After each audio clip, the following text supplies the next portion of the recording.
નમસ્કાર વિદ્યાર્થી મિત્રો, ધોરણ 12 સાયન્સ ચેપ્ટર 1 એમાં અગાઉ આપણે બિંદુવત વિદ્યુત ભાર વડે ઉદ્ભવતું વિદ્યુત ક્ષેત્ર,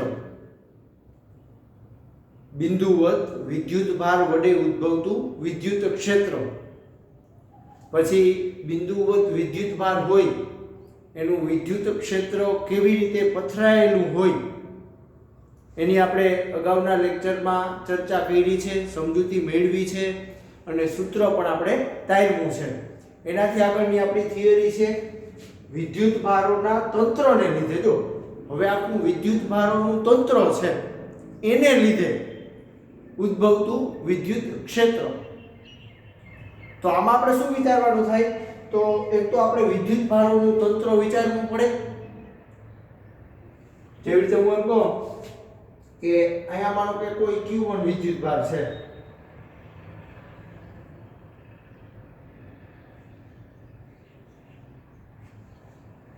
એવી રીતે માનો કે અહીંયા કોઈ એક Q2 વિદ્યુત ભાર છે,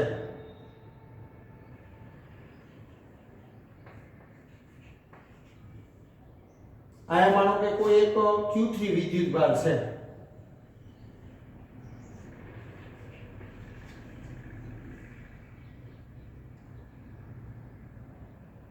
એવી રીતે અહીંયા માનો કે કોઈ Q4 વિદ્યુત ભાર છે.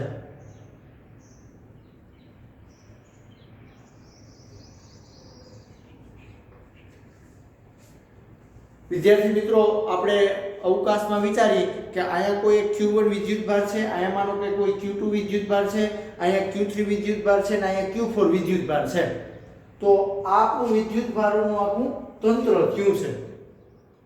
હવે આ વિદ્યુત ભારો છે એના સ્થાન માટે આપણે યામાક્ષ પદ્ધતિનો ઉપયોગ કરવો પડે. વિદ્યુત ભારોના સ્થાનો માટે યામાક્ષ પદ્ધતિનો આપણે ઉપયોગ કરવો પડે. એટલે વિદ્યાર્થી મિત્રો, આપણે કોઈ એક યાદચ્છિક યામાક્ષ પદ્ધતિ લઈ લઈએ.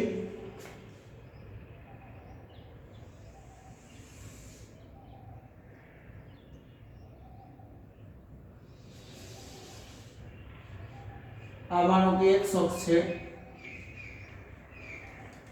અને આ માનો કે y અક્ષ છે અને આ યામાક્ષ પદ્ધતિનું ઉગમ બિંદુ છે. હવે આ વિદ્યુત ભારોના સ્થાનો માટે આપણે સ્થાન સદિશનો ઉપયોગ કરવાનો થાય. આ પેલો વિદ્યુત ભાર છે અને આ ઉગમ બિંદુ છે, એને આમ જોડવામાં આવે તો એને સ્થાન સદિશ કહેવાય. આનું નામ આપણે સ્થાન સદિશ R1 આપી દઈએ. એવી રીતે આ બીજો વિદ્યુત ભાર છે અને આ ઉગમ બિંદુ છે, એને સુરેખા વડે જોડવામાં આવે આમ તો એને સ્થાન સદિશ કહેવાય.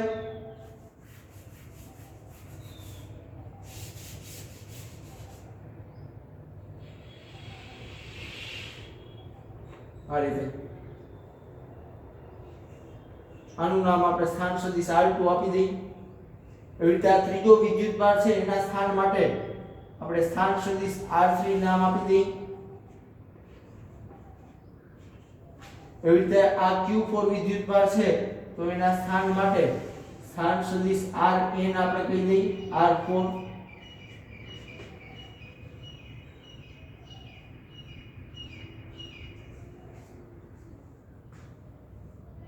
એટલે આકૃતિમાં દર્શાવ્યા પ્રમાણે Q1, Q2, Q3, Q4 આ આપણું વિદ્યુત ભારોનું તંત્ર છે.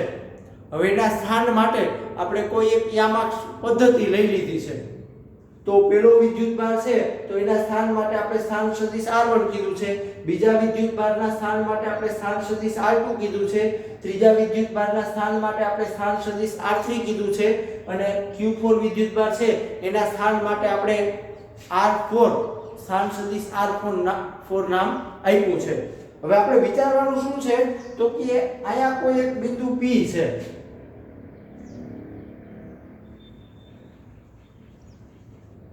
અહીંયા કોઈ એક બિંદુ P છે, ત્યાં આપણે વિદ્યુત ક્ષેત્ર શોધવાનું છે. વિદ્યાર્થી મિત્રો, અહીંયા એક બિંદુ P છે, ત્યાં આપણે વિદ્યુત ક્ષેત્ર શોધવાનું છે. આપણો પ્રશ્ન શું છે?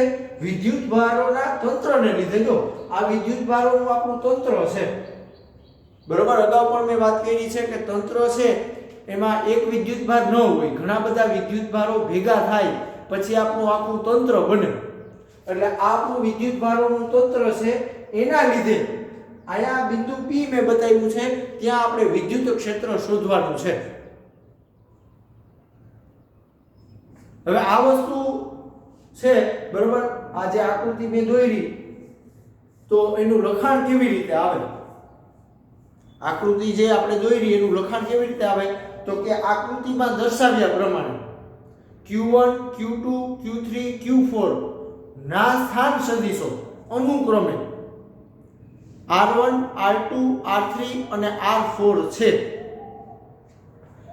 આકૃતિમાં દર્શાવ્યા પ્રમાણે બિંદુ P પાસે આપણે વિદ્યુત ક્ષેત્ર શોધવું છે, બરોબર. અહીંયા બિંદુ P છે ત્યાં આપણે વિદ્યુત ક્ષેત્ર શોધવાનું છે. હવે આજે મેં સમજૂતી આપી, બરોબર, એ તમારે લખવાની થાય આ થિયરીમાં. અત્યારે હું આ લખતો નથી બોર્ડ ઉપર. હવે વિદ્યાર્થી મિત્રો, આપણે બિંદુ P છે ત્યાં આપણે વિદ્યુત ક્ષેત્ર શોધવાનું છે. તો વિચાર શું કરવાનો?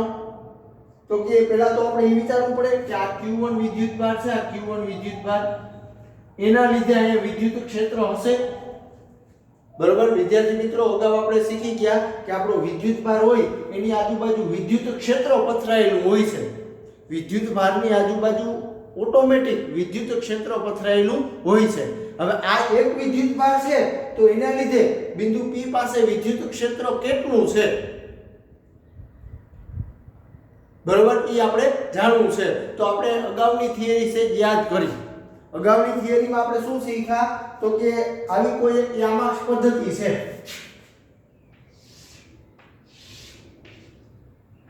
આ x અક્ષ છે, આ y અક્ષ છે. હવે એના ઉગમ બિંદુ ઉપર એટલે કે અહીંયા એક Q નામનો વિદ્યુત ભાર છે, કેપિટલ Q. હવે આપણે આ જે વિદ્યુત ભાર છે, આ વિદ્યુત ભાર, બરોબર, એની આજુબાજુ આ જે વિદ્યુત ભાર છે એની આજુબાજુ આમ વિદ્યુત ક્ષેત્ર પથરાયેલું હોય.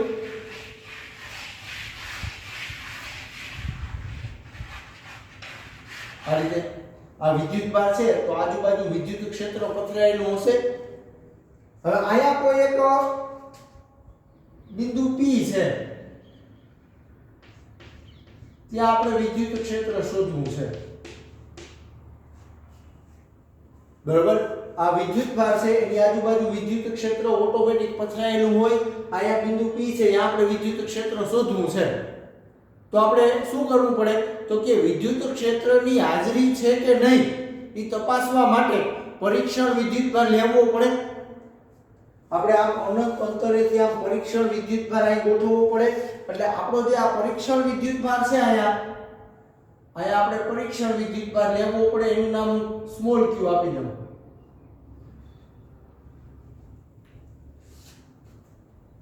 તો પેલા તો આ બિંદુ P છે એના સ્થાન માટે આપણે સ્થાન સદિશ r કેવો પડે. અગાઉ આપણે આ સૂત્ર મેળવી લીધું છે, આપણે યાદ કરી છે. આ એક વિદ્યુત ભાર કેપિટલ Q છે, અહીંયા બીજો વિદ્યુત ભાર સ્મોલ q છે. તો બે વિદ્યુત ભારો છે તો એની વચ્ચે બળ લાગે. હવે આ બળ કેટલું લાગે? તો એના માટે આપણી પાસે સૂત્ર છે કુલમ્બનો નિયમ. F બરાબર K Q1 Q2 છેદમાં r નો સ્ક્વેર. બળ સદિશ રાશિ છે તો આપણે અહીંયા એકમ સદિશ r લેવાનો. હવે આપણો એક વિદ્યુત ભાર અહીંયા k ની કિંમત મૂકો તો 1/4πε0. Q1 દેખાય અહીંયા આપણે કેપિટલ Q લેવાનો. પાછો Q2 દેખાય અહીંયા આપણે સ્મોલ q લેવાનો.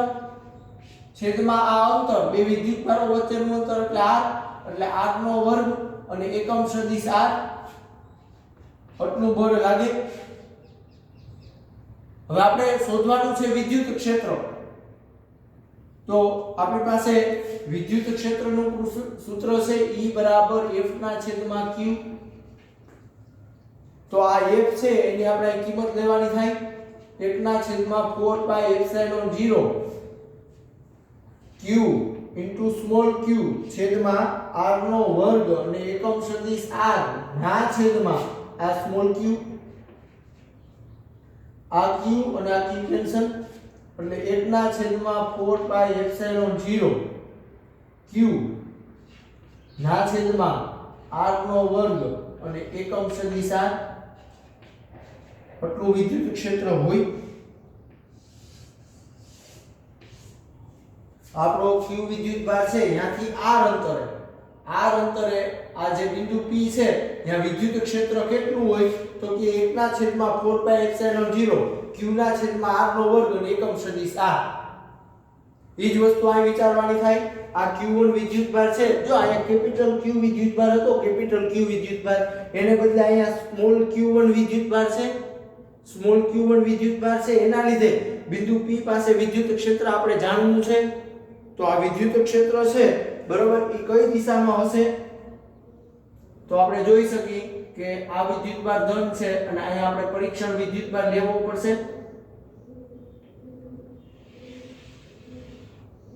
આ બાજુ હશે, આ દિશામાં. આનું નામ E1 આપી દો, વિદ્યુત ક્ષેત્ર E1. આ જે આ વિદ્યુતભારથી આ બિંદુ P કે જ્યાં આપણે પરીક્ષણ વિદ્યુતભાર લેવો પડે બરાબર, Q નામનો આપણે અહીંયા પરીક્ષણ વિદ્યુતભાર લેવો પડે તો તમને વિદ્યુત ક્ષેત્ર હાજર છે કે નહીં એ ખબર પડે બરાબર. તો આ આટલું અંતર છે, આટલું અંતર એનું નામ હું આપી દઉં R1P. આ જે વિદ્યુતભાર Q1 થી અહીંયા આપણો પરીક્ષણ વિદ્યુતભાર જે Q હોય ત્યાં સુધીનું જે અંતર છે બરાબર, એનું નામ મેં R1P આપી દીધું છે બરાબર. હવે આપણે જોઈ શકીએ કે આ આપણો એક સદિશ છે, એનો શીર્ષ ભાગ છે, આ બીજા સદિશનો પૂછ ભાગ આવ્યો, તો આ બેયનું પરિણામી સદિશ આપણને આમ મળે.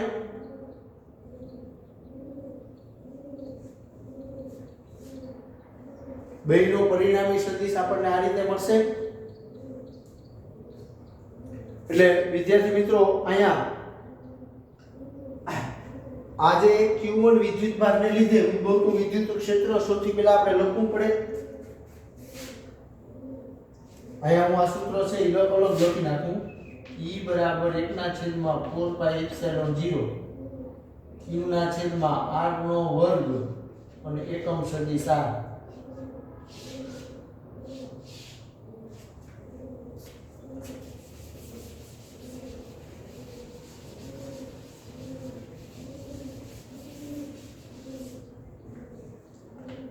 હાલો પહેલા આપણે લખવું પડે કે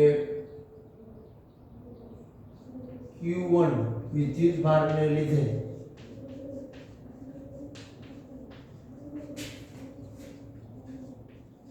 બિંદુ P પાસે વિદ્યુત ક્ષેત્ર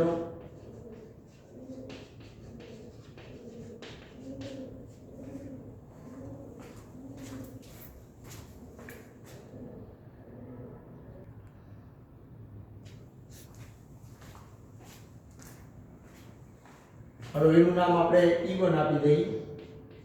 E1 બરાબર 1 ના છેદમાં 4 પાઈ એપ્સિલોન 0 1 ના છેદમાં 4 પાઈ એપ્સિલોન 0 q ના છેદમાં r નો વર્ગ.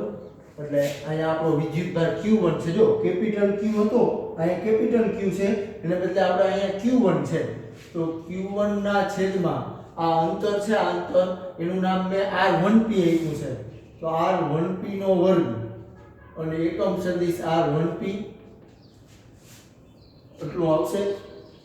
જો આ દિશા થઈ, આ દિશામાં બિંદુ P પાસે વિદ્યુત ક્ષેત્ર આ દિશામાં હશે. હાલો એવી રીતે હવે આ વિદ્યુતભાર છે, આ વિદ્યુતભાર એના લીધે બિંદુ P પાસે વિદ્યુત ક્ષેત્ર તો આ દિશામાં આવશે, એનું નામ હું E2 આપી દઉં. અને આ આટલું અંતર છે, આટલું અંતર એનું નામ R2P આપી દઉં.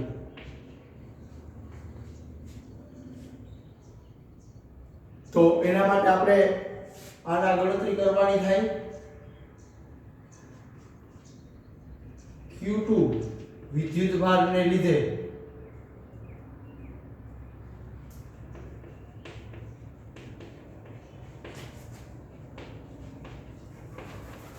બિંદુ P પાસે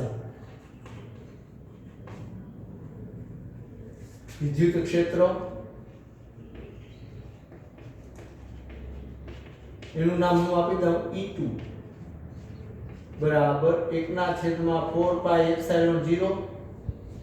હવે આ બીજો વિદ્યુત ભાર છે એટલે Q2 ના છેદમાં આ અંતર છે, આ અંતર એનું નામ મેં R2p આપ્યું એનો વર્ગ અને એકમ સદિશ R2p.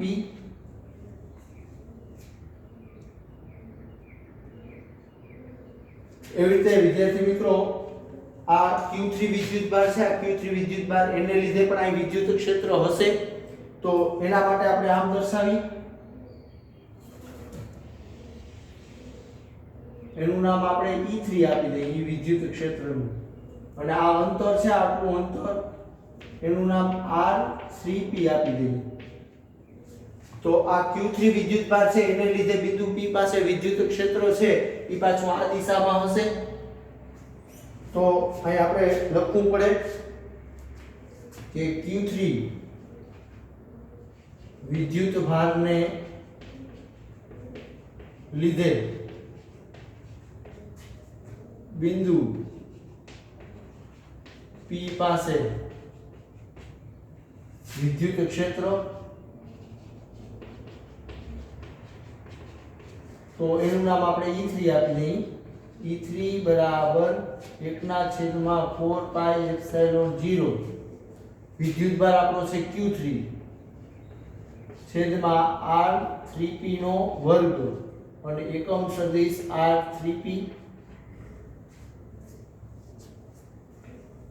બરાબર. આ જે થિયરી હતી એ આપણે બિંદુવત વિદ્યુત ભાર વડે ઉદ્ભવતા વિદ્યુત ક્ષેત્રની થિયરી હતી.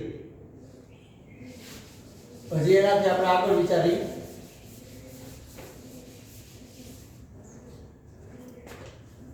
તો કે આપણો Q3 ની જેવી વાત કરી,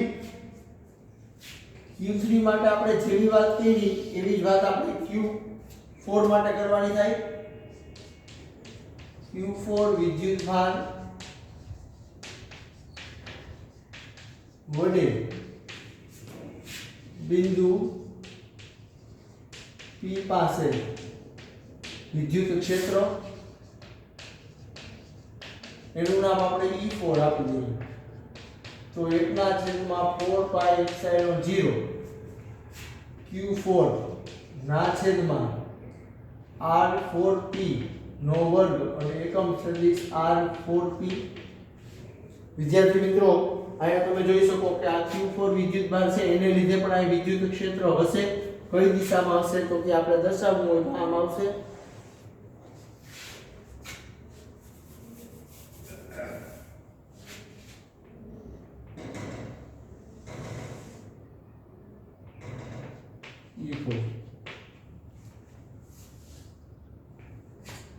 આ અંતર આપણું R3p હતું, આ R4p આપી દઈ. હવે તમે જોઈ શકો કે અહીંયા બિંદુ P છે, આ બિંદુ P અહીંયા જો ચાર વિદ્યુત ક્ષેત્રો સંપાત થાય છે, ભેગા થાય છે. તો આ સંપાતપણાના સિદ્ધાંતનો આપણે ઉપયોગ કરવો પડે. બરોબર. કુલ વિદ્યુત ક્ષેત્ર અથવા આપણે એવું કહીએ કે પરિણામી વિદ્યુત ક્ષેત્ર શોધવું હોય તો આ બધા જે વિદ્યુત ક્ષેત્રો આપણે મળ્યા એનો સદિશ સરવાળો કરવો પડે. બરોબર. પરિણામી વિદ્યુત ક્ષેત્ર બિંદુ P પાસે પરિણામી વિદ્યુત ક્ષેત્ર મેળવવું હોય તો EP બરાબર E1 સદિશ E1 પ્લસ સદિશ E2 પ્લસ સદિશ E3 પ્લસ સદિશ E4. વિદ્યાર્થી મિત્રો અહીંયા બધા વિદ્યુત ક્ષેત્રો છે એ બિંદુ P પાસે સંપાત થાય છે, ભેગા થાય છે. તો આપણે એનો સદિશ સરવાળો કરવો પડે. હવે આપણે આની કિંમત મૂકવાની થાય. E1 દેખાય, આ કિંમત લેવાની 1/4 પાઈ એપ્સિલોન 0 q1 ના છેદમાં r1p નો વર્ગ અને એકમ સદિશ r1p પ્લસ e2 દેખાય આપણે આ કિંમત લેવાની 1 ના છેદમાં 4 પાઈ એપ્સિલોન 0 q2 છેદમાં r2p નો વર્ગ અને એકમ સદિશ r2p પ્લસ એવી રીતે e3 દેખાય આ કિંમત લેવાની થાય 1 ના છેદમાં 4 પાઈ એપ્સિલોન 0 q3 છેદમાં r3p નો વર્ગ એકમ સદિશ r3p પ્લસ e4 ની કિંમત લેવાની 1 ના છેદમાં 4 પાઈ એપ્સિલોન 0 q4 ના છેદમાં r4p નો વર્ગ અને એકમ સદિશ r4p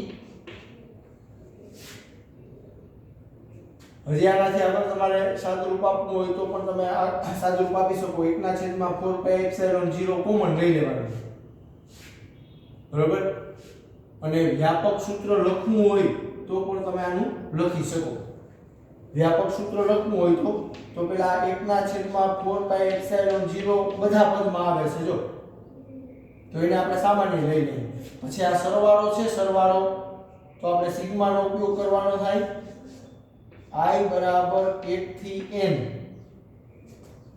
qi ના છેદમાં rip નો વર્ગ અને એકમ સદિશ rip આનું વ્યાપક સ્વરૂપ થશે તો n વિદ્યુત ભારો માટે તમારે લખવું હોય તો આપણે આ રીતે લખી શકીએ અથવા તમે અહીંયા e રાખો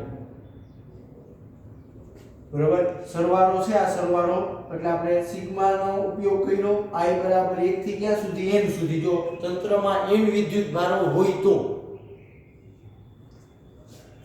qi ના છેદમાં rip નો વર્ગ અને એકમ સદિશ rip વિદ્યાર્થી મિત્રો અહીંયા આ એકમ સદિશ છે એ આપણને શું દર્શાવે તો કે r1p છે r1p એટલે આ દિશામાં છે ઈ દિશામાં શું હશે આ E1 વિદ્યુત ક્ષેત્ર હશે આની જે દિશા હશે એ દિશામાં આપણું વિદ્યુત ક્ષેત્ર હશે એવી રીતે આની જે દિશા હશે r2p ની તો તમે જોઈ શકો કે r2p ની દિશા આમ છે તો આ E2 વિદ્યુત ક્ષેત્ર આ દિશામાં હશે બરોબર r2p છે એકમ સદિશ r2p એની જે દિશા હશે એ દિશામાં આ વિદ્યુત ક્ષેત્ર હશે એવી રીતે r3p છે r3p એની જે દિશા હશે એ દિશામાં આપણું આ વિદ્યુત ક્ષેત્ર હશે અને r4p છે એની જે દિશા હશે એ દિશામાં આ વિદ્યુત ક્ષેત્ર આપણું e4 હશે એટલે વિદ્યાર્થી મિત્રો એકદમ સરળ થિયરી છે અને વિદ્યુત ભારોનું આખું તંત્ર હોય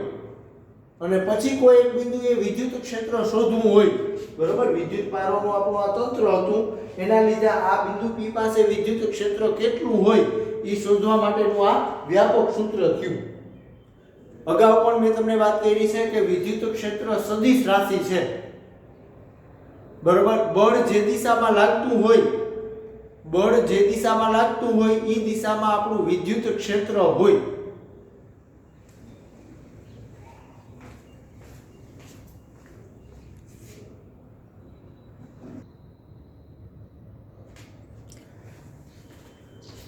વિદ્યાર્થી મિત્રો હવે આપણે એક અહીંયા પ્રશ્ન એવો થાય કે આ જે અંતર આપણે r1p નો વર્ગ લખ્યું r1p એ કેવી રીતે શોધી શકાય તો આપણી આકૃતિમાં તમે જોઈ શકો કે આપણો સ્થાન સદિશ r1 છે અને આ જે સદિશ છે આ સદિશ એનું નામ આપણે r1p આપ્યું છે બરાબર હવે હું તમને કહું કે આ બિંદુ p છે બિંદુ p એના સ્થાન માટે હું સ્થાન સદિશ r આપી દઉં આમાં r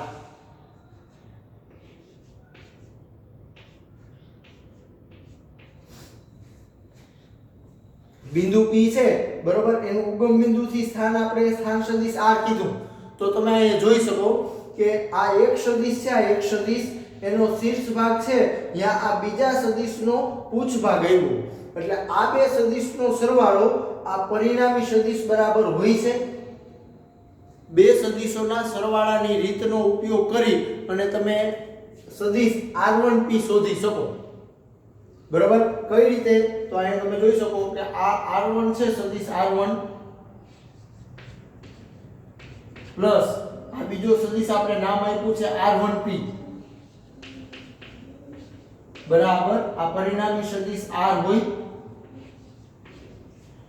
11 સાયન્સમાં આપણે શીખી ગયા બે સદિશોનો સરવાળો આ એક સદિશ છે આ એક સદિશ એનો શીર્ષ ભાગ છે અહીંયા બીજા સદિશનો આ પૂછ ભાગ આવ્યો તો આ બેનો આપણે સરવાળો કરવાનો થાય ઈ કોના બરાબર હોય તો કે આ પરિણામી સદિશ બરાબર હોય હવે આ પદ આપણે શોધવું છે તો R1P ને કરતા કરવાનું તો આ પદ ઓલી બાજુ જશે એટલે સદિશ R - સદિશ R1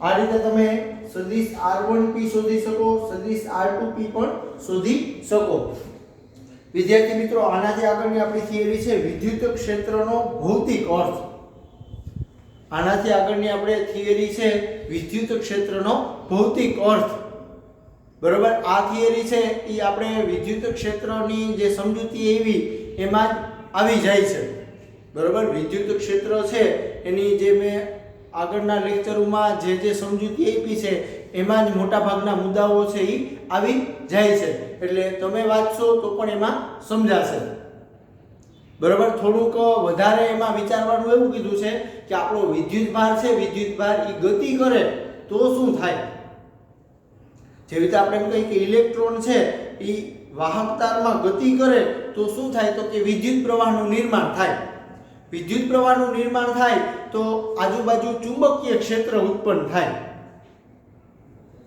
આજુબાજુ ચુંબકીય ક્ષેત્ર ઉત્પન્ન થાય છે અગાઉ તમે 10મા ધોરણમાં ઓસ્ટ્રેડનો પ્રયોગ શીખી ગયા કે કોઈ પણ સુવાહક તારમાંથી વિદ્યુત પ્રવાહ પસાર કરવામાં આવે તો આજુબાજુ ચુંબકીય ક્ષેત્ર ઉત્પન્ન થાય છે અને સોયાકાર ચુંબક છે એ કોણાવર્તન દર્શાવે છે અહીંયા પણ આપણે થોડીક એવી વાત કરી છે કે આપણો વિદ્યુત ભાર છે ઇલેક્ટ્રોન હોય કે પ્રોટોન હોય એ જો ગતિ કરે પ્રવેગી ગતિ કરે તો આજે ગતિને કારણે વિદ્યુત પ્રવાહનું નિર્માણ થાય અને આજુબાજુ ચુંબકીય ક્ષેત્ર ઉત્પન્ન થાય છે હવે આ ચુંબકીય ક્ષેત્ર ઉત્પન્ન થયું એટલે મતલબ શું થયો કે વિદ્યુત ચુંબકીય વિકિરણ હવે આ વિદ્યુત ચુંબકીય વિકિરણ છે એ પ્રકાશની જેટલી ઝડપે ગતિ કરે છે શૂન્યાવકાશમાં પ્રકાશની ઝડપ આપણે એમ કહી કે c વડે દર્શાવવામાં આવે છે 3 × 10⁸ મીટર પ્રતિ સેકન્ડ આટલી ઝડપથી